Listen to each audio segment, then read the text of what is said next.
Is there a half-life of knowledge? For example, if you learned 100 Spanish words, what is the decay rate of knowing the meanings? At what time do you only remember half of the meaning of the words? Is there some science on it? Does anyone know a good review article? The two frameworks that come into play here are Ebbinghaus forgetting curve, as mentioned throughout these comments, and Craik and Lockhart's levels of processing model. Ebbinghaus curves were all generated based on memorizing nonsense syllables, and the interesting bits to pull out of his research is that the slope of each curve changes depending upon how many times you've learned the same information. So if these are Spanish words you've seen 1/2 x before, you'll forget them more slowly than if this is your first time learning them. I mentioned nonsense syllables because our brains try to filter out nonsense. If content doesn't seem to have a lot of meaning associated with it, we'll forget it faster than if that content seems to have high value, meaning.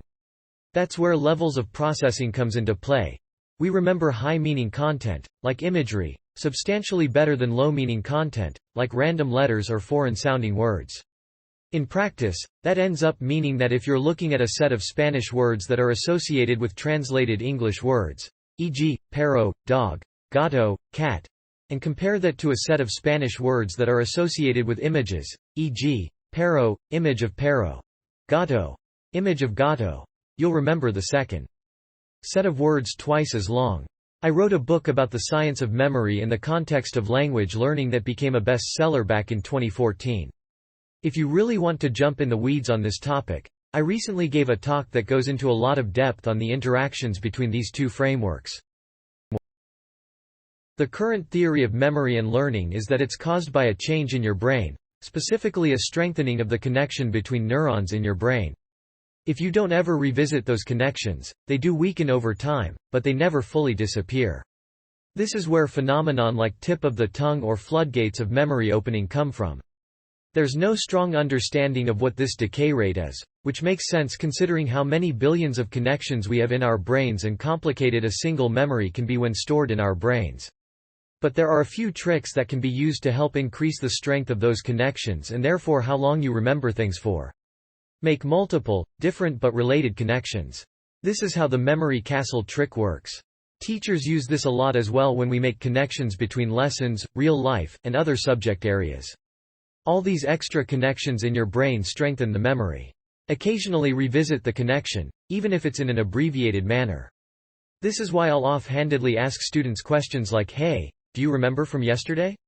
Or "What did you write down for question on Friday?" You don't remember? Check your notes. This tends to stop the memory from decaying and instead strengthen it over time. Use multiple modalities.